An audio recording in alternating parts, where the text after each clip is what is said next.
সত্যি হলো প্রত্যাঘাতের আশঙ্কা। শনিবার ভোরে তেল আবিব কেঁপে উঠল ইরানের মিসাইলের আঘাতে। রাতের আকাশ নেমে আসতে দেখা গেল আগুনের মরণ গোলা। কেবল ইসরায়েলের রাজধানীই নয়, বিস্ফোরণ শব্দ শোনা গিয়েছে জেরুজালেমেও। শোনা গিয়েছে সাইরেন বাজার তীব্র শব্দ। শুক্রবার ইরানে হামলা করেছিল ইসরায়েল। সেই সময় থেকেই প্রত্যাঘাতের আশঙ্কা তৈরি হয়েছিল। অবশেষে ৬৬ মিনিটে ২০০টি ব্যালিস্টিক মিসাইল ছুড়ল ইরান, এমনটাই দাবি সংবাদ মাধ্যমের।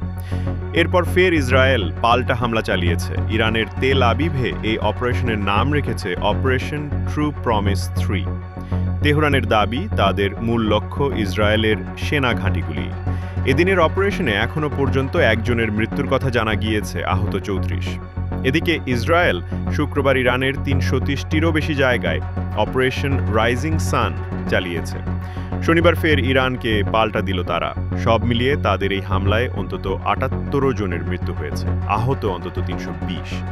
ইরানের সামরিক ঘাঁটি এবং পারমাণবিক অস্ত্রভাণ্ডার লক্ষ্য করে আকাশপথে হামলা চালানো হয়। তার জেরে মৃত্যু হয়েছে ইরান সেনার chief of staff Mohammad Bagheri, revolutionary গার্ডসের কমান্ডার হোসেন সালামি এবং ইরানের এমার্জেন্সি কমান্ডার।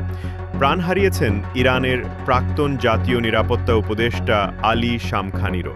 এছাড়াও পারমাণবিক গবেষণাকারী অন্তত ৬ জন বিজ্ঞানীর মৃত্যু হয়েছে বলে জানিয়েছে ইরান। বহু সেনাকর্মী এবং আধিকারিকেরও মৃত্যু হয়েছে ইসরায়েলি হামলায়। ইরান এবং ইরাক নিজেদের আকাশ সীমা পুরোপুরি বন্ধ করে দেওয়ায় গোটা মধ্যপ্রাচ্যে বিমান পরিষেবা কার্যত স্তব্ধ।